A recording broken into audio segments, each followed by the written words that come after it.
I hated biology এবং আমি engineer বইয়ের থেকে, but still I got 96 in biology in HSC. কিভাবে পেয়েছি চলো সেটা তোমাকে সিক্রেট আকারে বলবো। Number 1, the first thing that I learn is you don't need to study everything.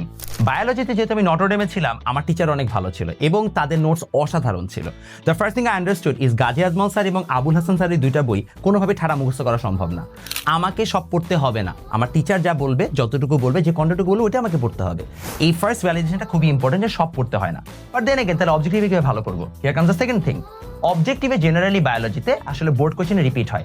Of course বোটানিতে হয় না, যে জন্য বোটানিতে আমি খারাপ করছিলাম, বাট এনিওয়েজ বেশিরভাগ ক্ষেত্রে যেহেতু হচ্ছে আমাদের অলরেডি বোর্ড কোশ্চেন রিপিট হয়, তাই বোর্ড কোশ্চেন রিপিট হলে তুমি যদি বিগত অ্যাটলিস্ট 6 থেকে 7 বছর বোর্ড কোশ্চেন সলভ করে ফেলতে পারো এবং সবগুলা পারো, তাহলে তোমার জন্য খুব একটা কঠিন কাজ না।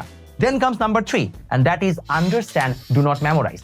অ্যাজ অ্যান ইঞ্জিনিয়ারিং অ্যাসপায়ারেন্ট আমি অবশ্যই মুখস্থবিদ্যার ঘোর বিরোধী, তাই আমাকে বুঝতে হয়েছে এবং আমি বুঝতে পেরেছিলাম যে বায়োলজি আসলে একটা সুন্দর সাবজেক্ট, কারণ এখানে প্রত্যেকটা প্রক্রিয়ার আসলে একটা সুন্দর ব্যাখ্যা আছে। ইটস নট জাস্ট ঠাড়া মুখস্থ। হ্যাঁ, কিছু পার্ট অবশ্যই ঠাড়া মুখস্থ, বাট মেজরিটি ঠাড়া মুখস্থ না।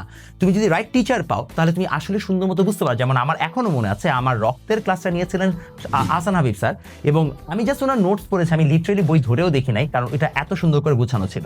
সো ইফ ইউ আন্ডারস্ট্যান্ড, তাহলে তোমার মনে রাখতে অনেক সহজ হবে। And last but not the least, make your own notes, do not use others. এটা সবচেয়ে বড় প্রবলেম। আমরা বায়োলজি পড়ার সময় অনেক সময় দেখা যায় অন্যের নোটসগুলো ইউজ করি, বা আমাদেরকে প্রায় মানুষজন এসে বলবে নোট করার কি দরকার, তোমার তো অলরেডি বায়োলজি হচ্ছে সবকিছু বইয়ে আছে, ওখান থেকে দাগাই নিলেই হয় না। তুমি যখন বইয়ের থেকে নিজে নোটসটাকে করবা, তোমার অলরেডি পড়াটা তুমি নিজের নোটে 20% বা 30% নামাই নিয়ে আসবা, এবং এটা মেমোরাইজ করা অনেক ইজিয়ার। সো সময় নিয়ে রেগুলার বেসিসে এই 4টা জিনিস এনশিওর করো। As an engineering aspirant I can also guarantee তুমি বায়োলজিতে ইজিলি 100তে 90+ পাবা।